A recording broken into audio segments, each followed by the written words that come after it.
Welcome to the Meet the Candidates Forum, co-hosted by Noon Kiwanis and Access Television. I'm Tom Rufer, President-elect of Noon Kiwanis, and I'd also like to introduce Jack Pearson as our forum coordinator. It's our privilege to provide an opportunity for residents to become familiar with the candidates for City Council office. Today's forum will be broadcast several times on Access Television prior to elections on Tuesday, November 4th. Today we will meet the candidates for Ward 3, Justin Arneson and Jay Sykos. Brent Thompson is also filed in that ward and was not able to join us today. Ward 3 represents citizens in generally the northwest part of the city. These residents vote at M State Legacy Hall. Audience members, we will accept questions in writing. Please submit them to Jack before 12:30. If we have time at the end of the forum to ask additional questions, they may come from those submitted. Questions received are regarded as suggestions, and not all submitted questions will necessarily be asked. If you have additional questions after the forum, we encourage you to get in touch directly with the candidates. We'll open today with each candidate introducing himself and sharing with us why he's running for City Council. Both will have 3 minutes for this introduction. After that, we'll go into the question and answer sessions. We'll be rotating who answers first so that there's no unfair advantage. The answer period for each question will be for 2 minutes. Jack will serve as our timekeeper today. He'll wave the yellow flag when there are 30 seconds remaining and the red flag when 2 minutes are up. This year, all of the candidates have seen the questions in advance, so again, there is no unfair advantage to going first. We'll start the clock when you begin speaking. If you need me to repeat a question, please ask me to do so. Then we'll conclude today by offering each candidate the opportunity to give a 2-minute closing statement. We ask that the audience please respectively listen to each candidate's answers and avoid conversations during the forum. Please hold all applause until the end of the forum. And finally, I'll ask everyone to please be sure your cell phones are turned off. And if the candidates are ready, we'll go ahead. I've randomly chosen Mr. Arneson to give his first opening statement. You'll have 3 minutes. Thanks, Tom. Good afternoon. My name is Justin Arneson, City Council candidate, Ward 3. Thanks for your time and the opportunity to be part of this candidate forum today. I am honored to run with Mr. Sykos and Mr. Thompson for Ward 3 and for the city of Fergus Falls. My wife and I have been part of this community for 32 plus years. We have 2 children, a 3-year-old daughter and an 8-month-old son. We both attended high school here and college, and both of us moved on to Moorhead State where we finished up our college degrees. My wife graduated from M State with her teaching degree in health and physical education, and she currently works in the Underwood School District. I graduated from Moorhead State with my 4-year in accounting, and I currently work at Edward Jones as a financial advisor in town. I have been able and blessed to be a part of coaching within this community. I have coached at the high school and college level. Getting to work with the youth is a passion I have. In my spare time, I enjoy golfing, fishing, hunting, pretty much anything outdoors related and sports related. What brings me here today is to discuss my views and thoughts regarding some key issues the city is facing now and challenges for the future. My desire to be on the city council is to bring some of my views and thoughts, to be transparent and educate the citizens on key issues facing our city, and to work together as a council for the needs of our citizens. There seems to be a big disconnect with the information or lack of information our citizens receive and what's really going on in the city. i.e., what is the plan for Lake Alice? What was the plan? Now, going forward, what is the plan to fix it? As your councilman, my goal is to keep the citizens more informed on current projects, future projects, and the direction we are trying to move the city. Finally, I believe we need to do a better job at supporting and developing our economic growth to stimulate our economy. This will create good employment opportunities for families to call Fergus Falls home like I do. Thank you. Mr. Sykos. Thank you very much. Thanks to the Noon Kiwanis for hosting this event. Thanks to the citizenry for watching and paying attention. Thank you to Mr. Arneson for running against me. It's good in government when people run against other people and people from different spots get a chance to represent. So I appreciate that. I've known you for some time. I know you're a good person, so I'm glad to have you in the race. In terms of my family and personal background, I'm a father of 4. I've been married 17 years. We live here in Fergus Falls and settled here right when I came out of law school. I'm a business owner and a property owner here in Fergus Falls. About 7-8 years ago, I attended the Blandon Community Leadership Program. And that really spurred me on to want to get involved in community leadership. So that's kind of what got me into the council, got me into some of the things I did with the school as well. Past community experience, I also have coached and done a lot of stuff with the kids. I've coached my kids as they've grown up. Been the commander of the VFW here in town on 2 separate occasions in the past, earned all-state honors in my 2nd year. I participated with our citizenry both in the city limits and farmers and business owners outside of the city limits on the compromise that led to a school project that gave us the expanded Cleveland Elementary and the Kennedy Secondary School. And then I worked on the Vote Yes campaign and got it passed. Experience on the council, I was appointed initially for a 2-year term, then re-elected 4 years ago. Been a chair of the Public Works Committee here twice, and I was appointed the acting mayor for a year by my fellow council members, which was a great honor for me. And the library board liaison, and have been that since I've been on the council. My platform in a nutshell: 1, remain fiscally responsible. Need to ensure and continue our financial reporting, make sure that's all in top-notch form, and our finance department does very well with that. Proud to say that Bill Sonmore is an asset to this community, and we need to keep supporting him. Need to keep our tax levy from climbing, which I think our council has done a good job of since I've been on the council, both the finance committee and the levy committee. We need to fund core city services like police and fire. They need adequate buildings, and they need the funding of the city to support them. We have a new police department across the street, which I'm proud to say it happened when we were here on the council, when I was here on the council. We need to pay for streets, water, and sewer and maintain those things. Follow the comprehensive plan that our streets department has put in place. We need to do everything we can do to spur economic development in this city, and I think an essential part of that, and I'm one of the 4 people from the council meeting with the EIC, is that the EIC and the council work together to hire a new face, a public face of that EIC, so our staff, the city, the Port Authority, and the EIC work together in the coming 20 years to get our city where it needs to be. The last thing, we need to work through conflict via compromise. Everything that happens in life, there is some conflict. Conflict doesn't have to be angry, mad, or loud, but when something comes up that people have 2 sides to look at, it's conflict. We can solve those problems by being compromising and looking for other answers rather than people in one camp, people in a different camp. Here's my motto: council decisions should be based not on what's personal interest, but what's on best for the city for the next 20 years, and not based on fear of adversity or change. Thank you, Mr. Sykos. And our first question will go to Mr. Sykos. Question number 1, please describe your finance and budgeting experience and what you feel the city's budget priorities should be. Well, thank you, sir. I've been on the council here for 6 years, so I've had a hand in setting these budgets, keeping our tax levy manageable for citizenry, and overseeing, as Mr. Sonmore has year after year, and his crew, passed audits with flying colors for our city. I operate a local business that holds thousands of dollars of clients' funds in trust every day. I was the chief financial officer at our VFW in town, handled thousands of dollars of sales in and out monthly, dealt with inventory and ordering, performed payroll, and made sure that building was insured and the people that were there were taken care of. Okay, so I have the experience to do this job. Secondly, for priorities, set and follow smart, forward-thinking policies. The way that the council has done that when I've been on the council is we've talked about and actually kept money put away in capital expenditure accounts to plan for the future. We keep general fund unallocated balances above where they need to be just to scrape by, and we plan ahead. We plan ahead here. When we find expenses or have expenses that need to be taken care of, like a trash truck or a police car, we talk about it at the council and generally have a capital fund to try to plan for those things. We need to maintain our positive bond and credit ratings so we can show ourselves to be a strong city in outstate Minnesota, which we are. We need to maintain a fairly level tax levy and protect taxpayers from increases to their property taxes.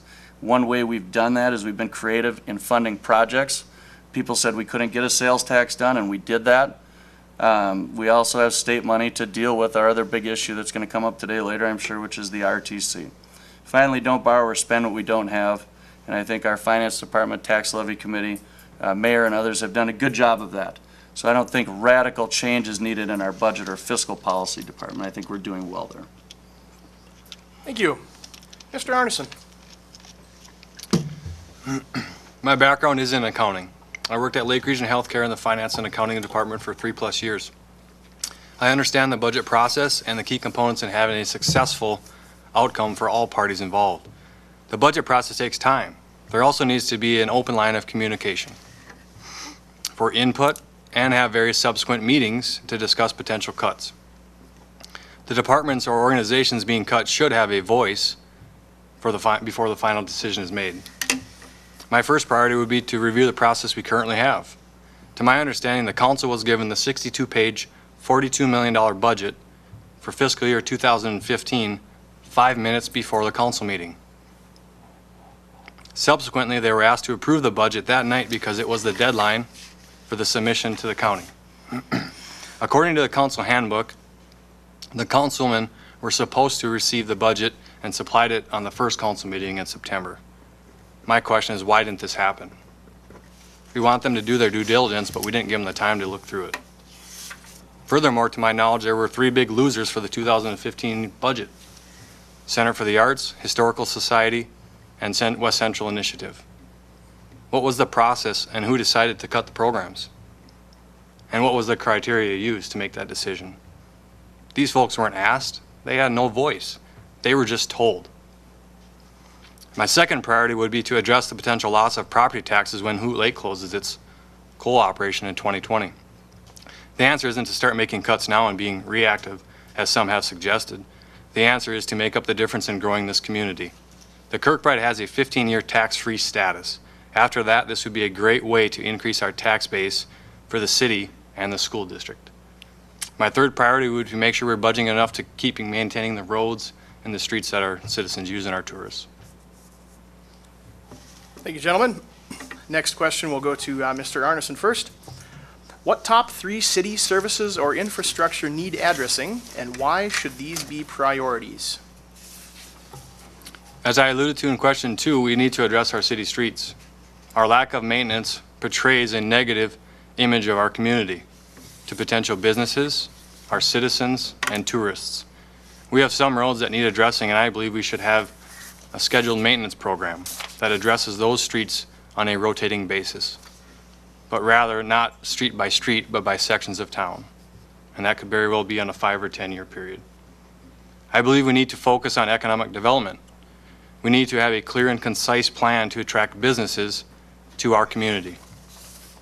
We need to have unrestricted reserve fund available that is competitive with the surrounding communities of our size to assist in closing the deals with new businesses. If we look at our neighboring communities, they got it figured out. If we attract businesses, that will attract families seeking good employment opportunities, which will help increase our tax base and help Fergus Falls grow. Lastly, I believe we need to keep up with the parks and recreation. We care about our youth, and we want to make sure they have a friendly, safe environment and accommodating amenities that other common communities of our size. Thank you. Mr. Sykos. I'm just going to start by saying that I'm not, we'll talk about the library and the RTC later, so those are obviously super pressing, but I'm not going to mention those when I answer this question about infrastructure. One, streets, of course, streets is one of our biggest issues, living here in Fergus Falls, outside Minnesota, living in the north. We have a constant turnover of good and bad roads, potholes popping up and those things. I'll tell you the truth, man, a lot of things that I'm hearing today or that I'm going to hear are things that we already have in place. It's just a matter of being experienced and knowing what is going on. Because we do have a comprehensive system in place to watch and update streets as the years go along. Okay, we have a monitoring system. That's why we're watching Vernon get done over here now, or you look at Fur over there. That's all been in the works for years. We watch those things. The Public Works Committee has a plan in place to do that. It can't just be a plan. We have the plan. That's there, but we need to be able to be proactive as well. We've had people that have come in and asked for help, whether they've had a curb issue, whether they've had a breakage under the street, whether they've had water leakage or seepage where something has failed. And so we have to be reactive. We've done that. Our Public Works Department does a good job. It's easy to complain about streets because streets are always in peril here and they're always being attacked here. But we do have a comprehensive plan in place, and I believe the Public Works Department does a good job with that. Lake Alice, here's another thing for me. What was the plan? What is our plan? We do have a plan. We commissioned specific studies to tell us what the best option was. And we used the TIF grant money, or the TIF funding money we had to do the south end of that. But what needs to be done now is talk about and make the difficult decisions regarding dredging, draining, chemical treatments, and other possibilities. Each of those cost money. The biggest question is going to be how much money do we spend on Lake Alice, not how does it get done. We know the options. There's a report out there. It's in the minutes, so that has also taken place. And I always will say that we need to fund and continue to support police and fire. We've done studies over the last couple of years, and we'll continue to do that to make sure that we have the coverage we need. Thank you. For our next question, we'll start with Mr. Sykos. Please describe your vision for business and economic growth in Fergus Falls and the steps that you will take to achieve progress toward that goal. I'm going to say one of the biggest things, that we've, the last 5, 6, 7, 10 years has been trying to get everybody that's interested in economic growth and driving this town together on the same page. And I think now Mark Sievert is here. We're working on hiring a new EIC director. We've got Gordon Hajdukovic and Dan, and we work with the Port Authority. It needs to be a team effort. It hasn't always been a team effort before. That's the biggest thing for me that needs to take place. Do I know exactly what businesses or what opportunities are going to come here? No, I don't. What we used to be was a river-based, mill-based economic driver here. And then we were lucky enough in the 40s or 50s or whenever the RTC was built, we were lucky enough to get a state agency to come here and provide us with hundreds of jobs. Okay? We don't have a big agency like that. I've said many times, if you could bring 500 or 600 jobs here and drive the economy, but the cost was the RTC or the cost was something else or a plot of land, that's what you do. So we need to have our team put together, the 3 core units, the city, the staff, and the EIC, and be open-minded. Also watch for new technologies, focus on the fact that we still have a railroad spur here and have the ability to transport things. And we need to figure out, once this group of 3 people is put together, maybe working with Business Network for Fergus Falls on branding ourselves and then stepping out into the competitive market with that brand. I don't think we've done a great job of that in the last 10 years. Thank you. Mr. Arneson.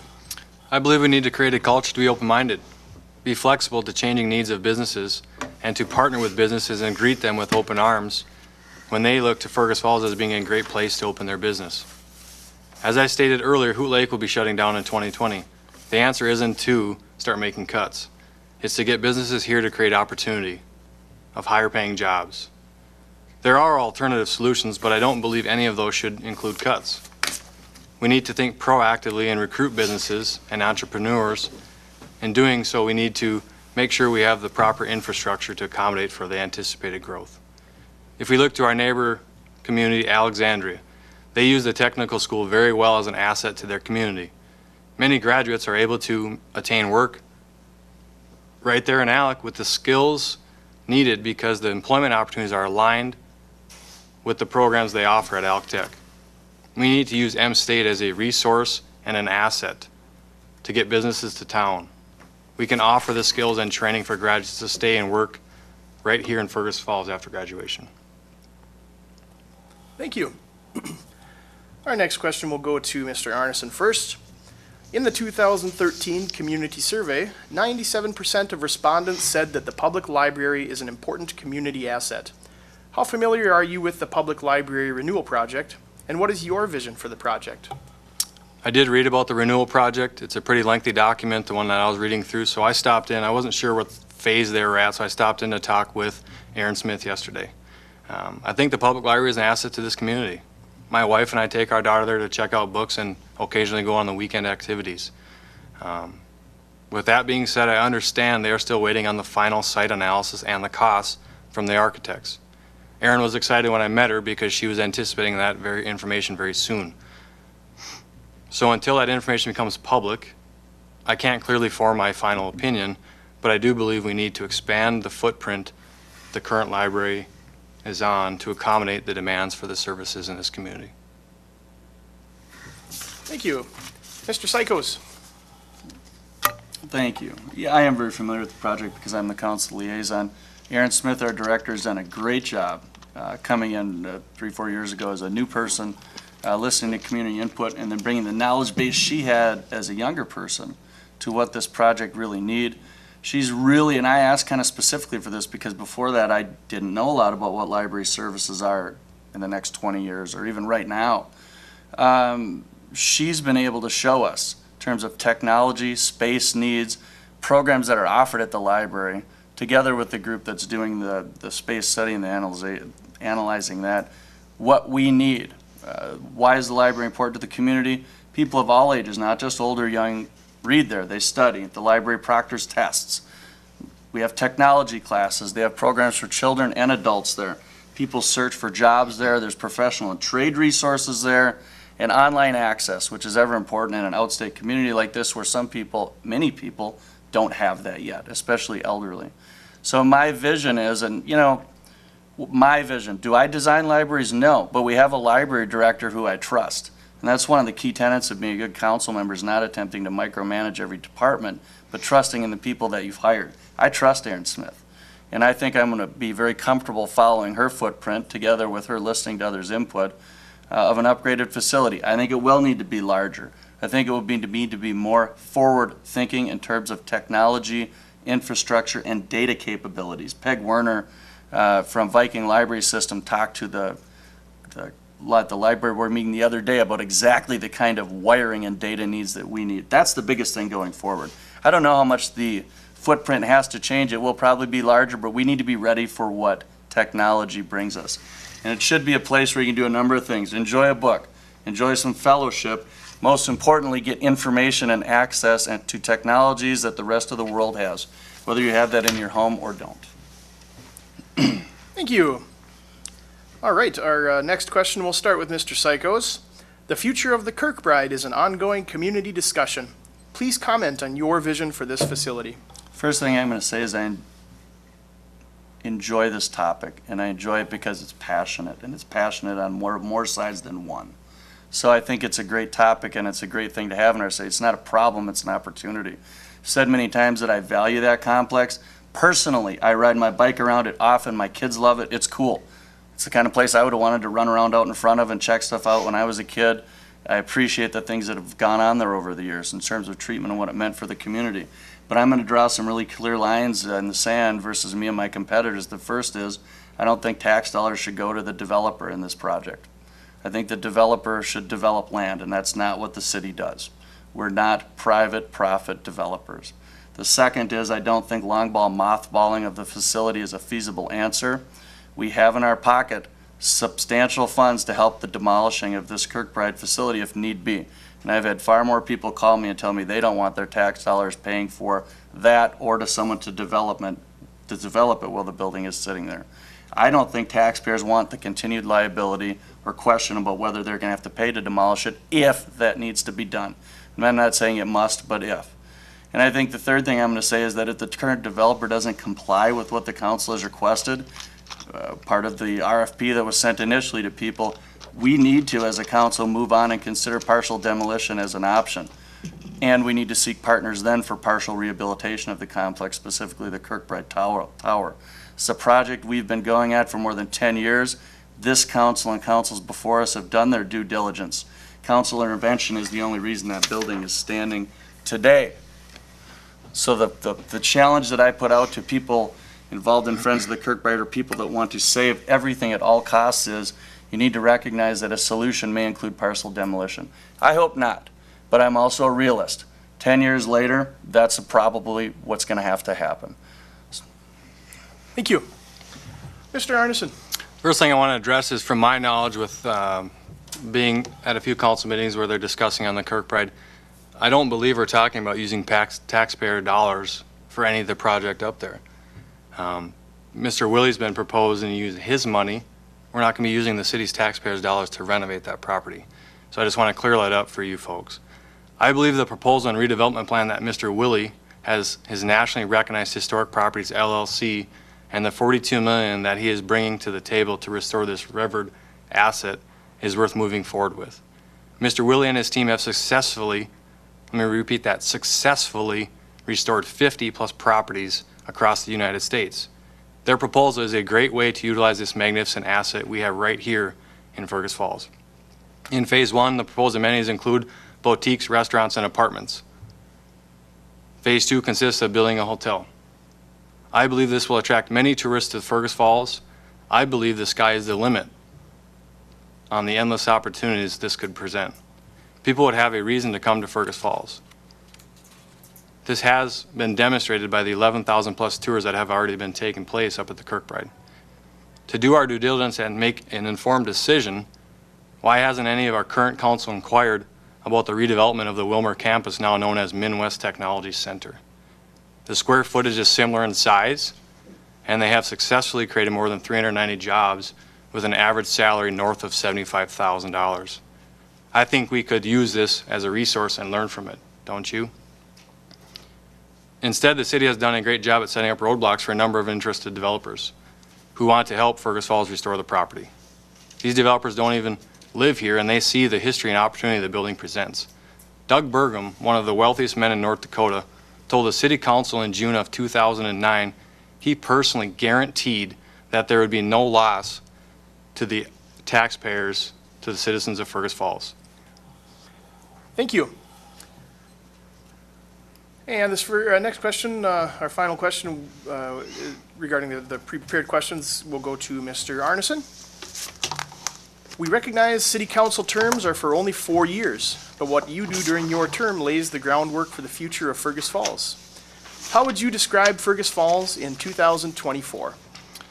I have an article here by the Daily Journal, which was written in Friday, March 17th of 1951. In the right-hand corner, it reads, Fergus Falls population 13,000 and growing. According to the January 2013 Economic Outlook session of January of 2013, the population of Fergus Falls was 13,780. So in 63 years, we have grown by 780 citizens. My bet would be some or all of that growth would be from annexation. Annexation is not the only answer to grow our tax base. My vision for 2024, Daily Journal article would read, Fergus Falls population 25,000 and growing. In order to make this vision a reality, we need economic development as a priority, where outside businesses are moving to Fergus Falls. Local businesses are thriving.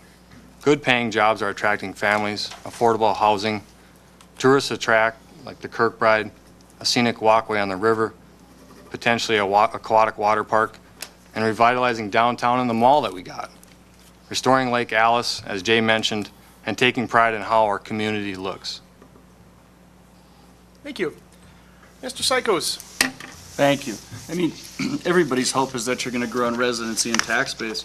It's really interesting that annexation comes up. I mean, that's something that's been kicked around, but it's kind of the dirty little thing no one talks about. Sooner or later, that's going to happen some. We've got two neighborhoods in River and Oaks as well as Woodland Heights that are close and becoming closer to being connected with water and infrastructure. And I think we have to talk with those people, deal with those people. It isn't something you just tell them is going to happen, it happens. But that dialogue has been going on for some time, and I think that needs to continue. We've done a lot of work to finish projects that were previously marked as priorities to make businesses coming here attractive. I think well, we didn't do that. The school thing was a huge thing that I was involved with.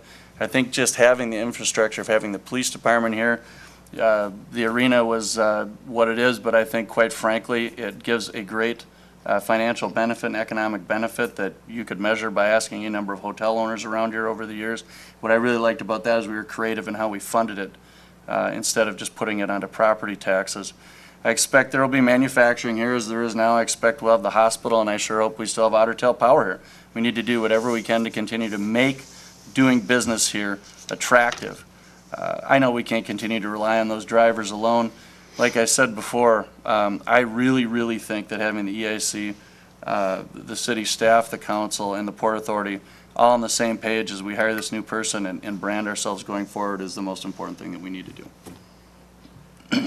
Thank you very much. Well, congratulations, gentlemen. You have generated quite a bit of interest from our audience today. I will, again, I appreciate your suggested questions here. I will be asking several of them, but again, not necessarily every suggestion will be turned into a question for the candidates. What we will start out with today, Mr. Sykos will We'll take the first one, be the first respondent. What must Fergus Falls do to become known as a business-friendly city in which businesses can be supported? We have to have infrastructure in place that makes it attractive. We have to use the incentives that are there for us, and then those people, the person we hire at the EIC together with Gordon, know about those incentives. We need to use tax incentives to make it viable here. We need to put a united front out to people when businesses come here. I'm going to say that a lot today, but I'm going to tell you, we met with the EIC the other day, and we talked about how difficult it is to have a developer come in here, hear one thing from the EIC, then hear a little different story from the city or something else. We need to be unified. When people come here, they need to know they get an answer, and that answer is that answer, and that's the reality of it. And that's something we heard about the other day. You know, people try to come after me for my comments about Ray Willie said this, Ray Willie said that. I said I didn't believe him. Here's the deal. If someone told him that, the problem is that's more than one person talking to a developer.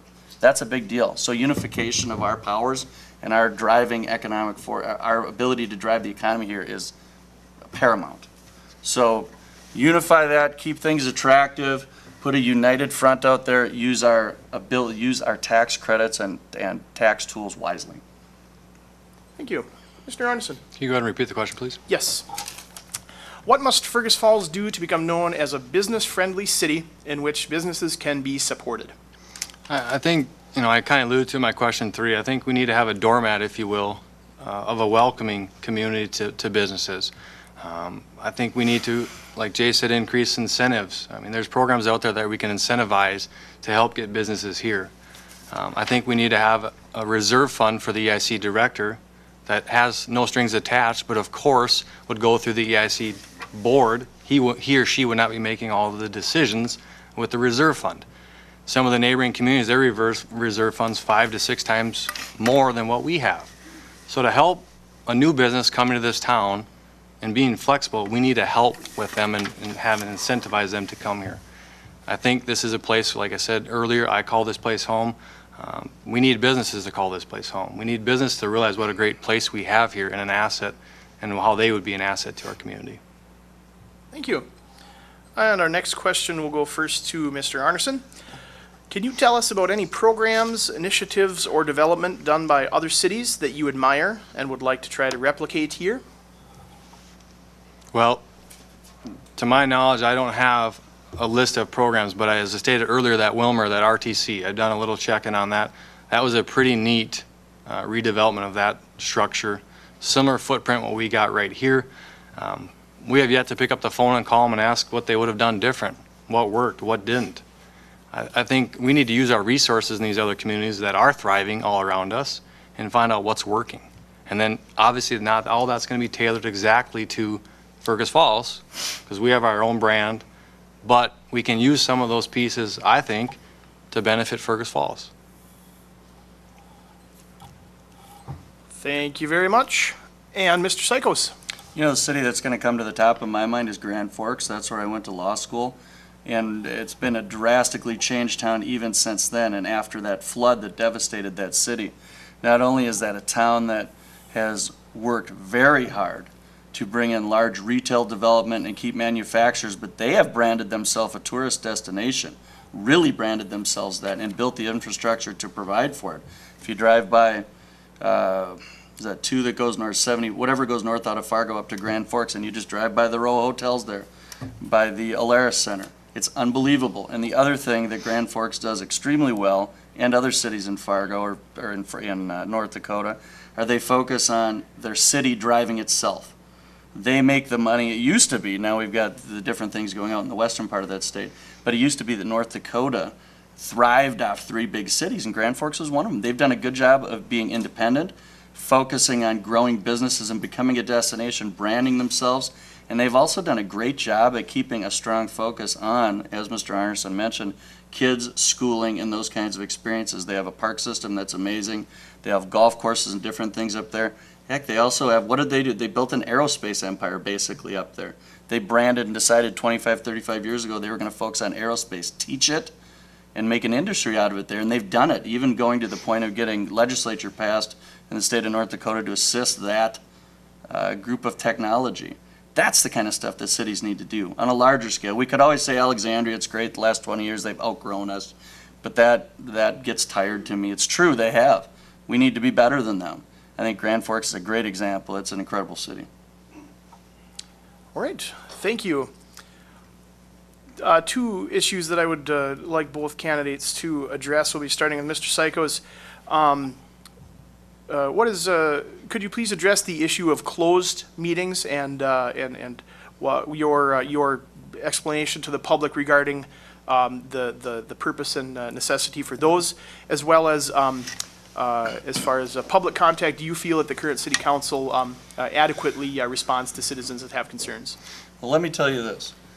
I'm the least veiled person that anyone's ever going to talk to. If you call me and you ask me a question, you're going to get, I have people that call me and say, why did so-and-so abstain at the meeting? And I say, have you asked that person why they abstained? Maybe because they own a lot there, or maybe because this and that, or I've abstained in the past because one of my business partners was involved in something before the council. It's easy if you're a person running against an incumbent to say, oh, transparency is horrible, we have all these closed meetings. By the way, I don't get to set whether the meeting's open or closed. That's not a council decision, okay? I believe the mayor sets that or Mark Sievert sets that. The reason you set a closed meeting is that one of the parties wants privacy. A lot of times it's with a developer that may be sharing financial information that they don't want shared, or they don't want other developers to know what their plan is or even know they're interested. Secondly, we get advice from our legal counsel, Mr. Nickelmo, sometimes from Ken Matson, depending on the project, that it would be better to have a closed meeting here because you're going to talk about contracts and things that are things you don't want leaked, that are going to impair our ability to bargain with people or impair other people's ability to bargain or get lending and things from banks. So it's really, I'm really glad you brought that up because it'll be in my closing comments. It's so easy to say things aren't transparent, we have all these closed meetings. That's not true. It ain't true.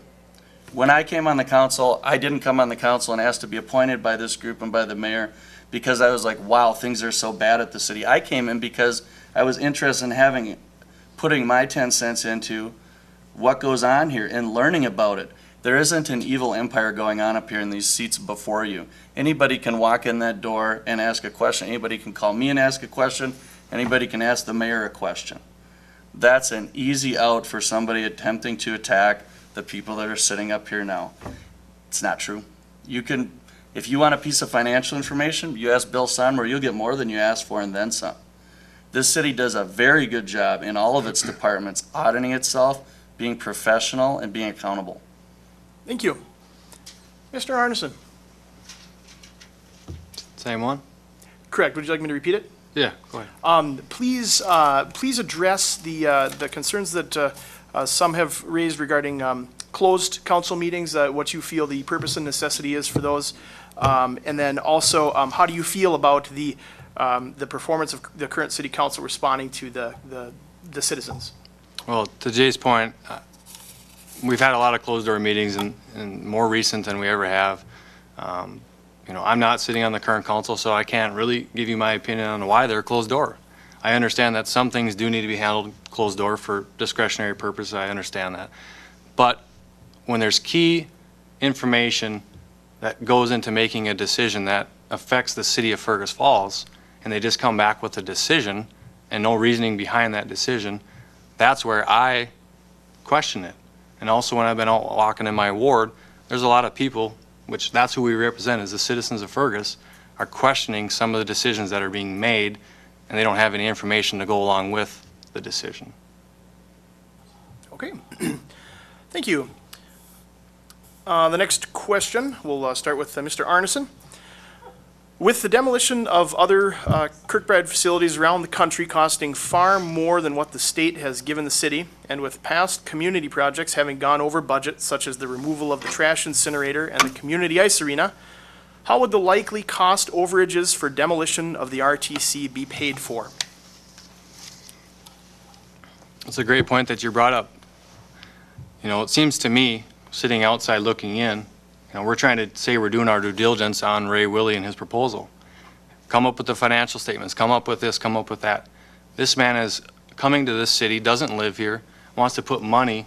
He obviously sees that being an asset to this community. He's going out of his way to try and push this through. We're doing everything we can to push him away.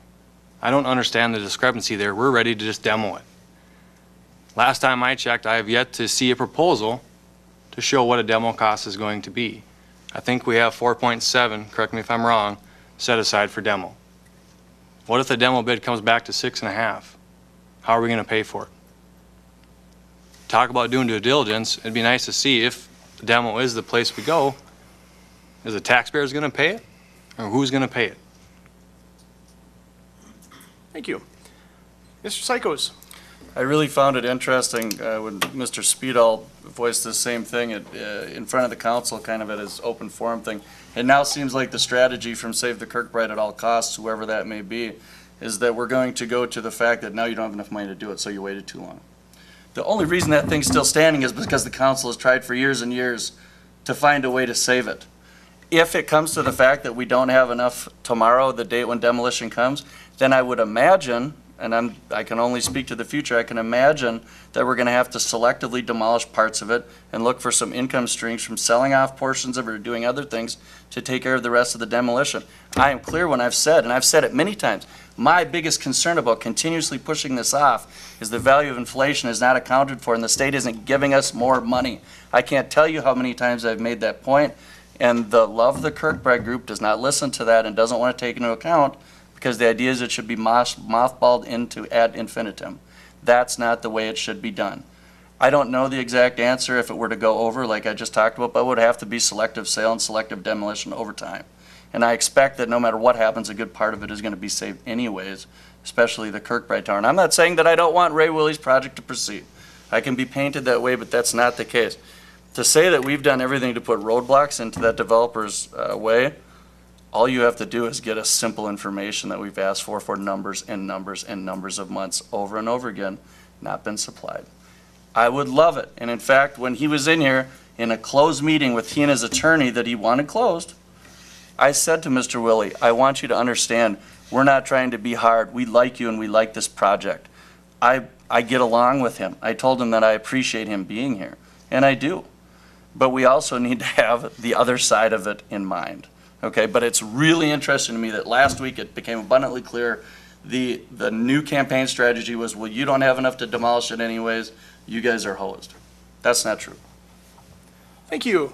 And for our final audience questions, and we will be starting with Mr. Psychos. What is your vision for bringing young families to the community? What would that look like, and how would you plan to accomplish that? You know, that's changed with me over the last 10 years, and I'll tell you why. I was a young family coming here with my kids. The reason I took my job here and came here is because the job fit exactly what I wanted, and drove around town, thought it was a beautiful town, drove out to the lake, took a look at the lake, got along with the people I was going to work with, okay? And when I was 30 years old or 35 years old or 32 years old or whatever, and you talk about water parks and water slides and this and that, yeah, that all sounds really great. And a lot of young people might want that, but you know who doesn't want that? The majority of our taxpayers, okay? So I don't think the answer is we build water parks or we redo the beach or whatever, which we are getting a new bathhouse at the beach, so that'll be redone. The answer to bringing people is jobs. It's just that simple, okay? So we need to rely on our core drivers there, and we need to use a unified group of economic developers to bring more manufacturing and technological people here. We've done a lot. Now I'll say this, I think the school is huge. That wasn't the city council. But I'm proud of that school, and I was proud of being involved with that project, okay? I'm proud of the arena project, whether people love it or hate it. I think it's something we needed to do for this city. I'm proud that police department got built, and I think we've accomplished a ton of stuff that was sitting on the priority list 6, 7 years ago that now is checked off the priority list, okay? So what is it? It's doing things and making hard decisions that aren't always popular, and I'll continue to do that. Thank you. Mr. Arneson. I think we need to learn from our neighbors. You look at Alexandria, they built a $71 million school. They got a lot of businesses in there if you go into their foyer of who funded part of that school project. We don't have businesses in town. I think that's where we need to start. To my Daily Journal article, we've increased 780 people since 1951. So if we bring jobs here, to Jay's point, do we not need a water park? I'm not talking about getting a water park to increase taxes on you and I, but if we can get businesses here, believe it or not, they'll help foot the bill for a water park and the amenities that we need when those families come here and are attracted to this area because of the employment opportunities we have to present to them. So I think we need to do a better job not trying to think it all up ourselves and look to somebody else, a neighboring community, that has done a good job and is expanding their footprint, and they're thriving in the community that we live.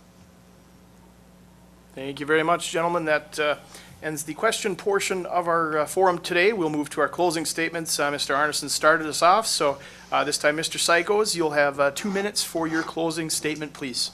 Thank you. You know, I think I've said enough in terms of structured statements and structured positions and platforms and all those things. I'm just going to say something real straightforward and real simple to the voters out there. The first thing is you can talk to me anytime you want, and you're going to know exactly what I'm thinking. Because I don't play games with people. I don't play games with people in my personal life. I don't play games with people in my professional life. I'm an officer of the court. I'm an officer of this community. You're going to get the truth from me whether you like it or not. And we may disagree. Disagreement and conflict is not bad. Because almost every conflict that I've been in with a group of people as we've come through and worked through problems in the city council, we've found a way to solve, and we've left with a handshake and a way to figure it out. And I think that's going to happen with the problems that are there now. Okay, the second thing is, I just want you to know, as I came into this situation, I wasn't jaded or angry about how the city ran, and I'm still not. For every person or every little lob in there where you would say, something's not being said, something's not being shared, something's not being done, council doesn't have information, you should check our emails, because we've got tons of information at our disposal prior to making decisions that we don't just sit up here like a bunch of trained monkeys and say yes every time. That's not the way it works. It's a well thought out decision that we talk about many times before and read stuff before we come here. You have access as the community to all of that stuff. Instead of complaining about where's the information, just ask for it and it's all there. Unless you want the city to go through the cost of producing every piece of information and giving it out to everybody in the community. And I don't think taxpayers want that either. The decisions that are made up here are measured, informed decisions. And I'm just telling you, there is not some grand conspiracy of city council members trying to do something for their best benefit. I think anybody that's, here's what I'll point to. My piece of voting, the most recent piece of voting that you can say, you know that I'm voting, I want my constituents to say, is the striping on Fur Avenue. My constituents, every one of them said no, so I voted no, even though I thought it might be a nice idea. Thank you. Mr. Arneson, feel free to take a couple extra seconds at the end. No problem. I appreciate you guys' time coming and listening to our thoughts and views. I appreciate, Tom, for the questions you've addressed today. To conclude, we are at such a pivotal point, in my opinion, for the city of Fergus Falls. We need to have a transparent, clear strategy, a direction going forward, and a leadership team willing to take on the challenge to get out of this downward spiral. We need to grow our tax bases. We need to learn from our neighboring communities and use them as a resource instead of thinking closed-minded. We need to change the culture and portray an inviting atmosphere for businesses to call Fergus Falls home.